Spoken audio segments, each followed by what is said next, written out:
जेव्हा माझं लग्न नव्हतं झालं तेव्हा माझे पप्पा म्हणजे कोण माहेरच्या लोकांशी बोलत वगैरे असेल फोनवरती, माझी मम्मी तरी कोणाशी बोलत असेल किंवा कोण आजूबाजूवाले काकी वगैरे कोणी पण बोलत असेल, तेव्हा बोलायचे की काय माहेरच्या लोकांशी इतकं बोलायचं असतं, काय गरज आहे, एकदा लग्न झालं की झालं. आणि आता हे मला 10 वेळा फोन करतात, दिवसातून 10 वेळा, आणि विचारतात काय, कुठे आहे, काय केलं, जेवलीस का, किती वाजता पोचलीस ऑफिसला, बस भेटली का, ट्रेन भेटली का, सगळं विचारतात.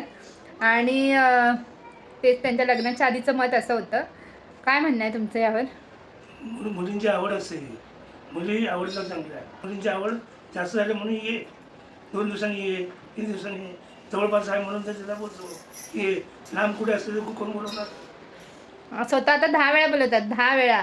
माझी मम्मी बोलते नको येऊ, मम्मीला जेवण बनवायला लागतं आणि हे मम्मीशी भांडणं करून मला बोलवतात, येऊ दे तिला. मुलीची आवड असेल म्हणजे कसं म्हणजे जवळपास आहे म्हणून आवड आहे, जवळपास आहे म्हणून आवड आहे. लांब कुठे असलीस रत्नागिरीला किंवा इकडे तिकडे तर मग तुला काय सारखं बोलू ना, तुझ्याकडे आम्हाला यायला लागणार. यांचे लग्नाच्या आधीचे विचार पूर्ण वेगळे होते, पूर्ण वेगळे.